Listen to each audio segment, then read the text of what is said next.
कहाँ से आया सुदर्शन चक्र?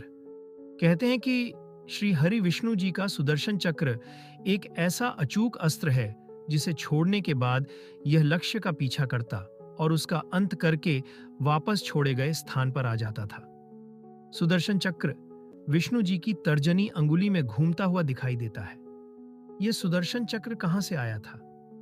सुदर्शन चक्र का नाम भगवान श्री कृष्ण के नाम के साथ अभिन्न रूप से जुड़ा हुआ है। सुदर्शन चक्र ब्रह्मास्त्र के समान ही अचूक है। हालांकि यह ब्रह्मास्त्र की तरह विध्वंसक नहीं था, लेकिन इसका प्रयोग अति आवश्यक होने पर ही किया जाता रहा है, क्योंकि एक बार छोड़े जाने पर यह दुश्मन को खत्म करके ही अपने स्थान लौटता था। इस आयुध की खासियत थी कि इसे तेजी से हाथ से घुमाने पर यह हवा के प्रवाह से मिलकर प्रचंड वेग से अग्नि प्रज्वलित कर दुश्मन को भस्म कर देता था। यह अत्यंत सुंदर, तीव्रगामी, तुरंत संचालित होने वाला एक भयानक अस्त्र था। सुदर्शन चक्र के विज्ञान को भी अत्यंत गुप्त रखा गया है। गोपनीयता इसलिए रखी गई होगी कि इस अमोघ अस्त्र की जानकारी देवताओं को छोड़ दूसरों को न लग जाए, अन्यथा अयोग्य और गैर जिम्मेदार लोगों द्वारा इसका दुरुपयोग हो सकता था। कैसा था सुदर्शन चक्र बनावट और रंग रूप में?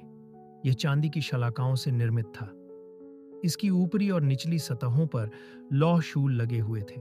इसके साथ ही इसमें अत्यंत विषैले किस्म के विष थे, जिसे द्विमुखी पैनी छुरियों में रखा जाता था। इन पैनी छुरियों का भी उपयोग किया जाता था। इसके नाम से ही विपक्षी सेना में मौत का भय छा जाता था। किसने बनाया था यह सुदर्शन चक्र?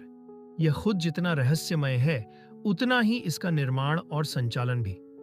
प्राचीन और प्रामाणिक शास्त्रों के अनुसार इसका निर्माण भगवान शंकर ने किया था। श्री हरि ने दैत्यों के संहार के लिए भोलेनाथ से एक अजेय अस्त्र मांगा। भोलेनाथ ने प्रसन्न होकर खुद के द्वारा बनाया हुआ सुदर्शन चक्र भगवान श्री हरि विष्णु को भेंट किया। श्री हरि ने यह चक्र धारण किया और कई बार देवताओं को इस चक्र की सहायता से दैत्यों के अत्याचारों से मुक्ति दिलाई। सुदर्शन चक्र भगवान विष्णु के स्वरूप के साथ सदैव के लिए जुड़ गया। इसके बाद श्री हरि ने यह चक्र आवश्यकता पर माता पार्वती को प्रदान किया।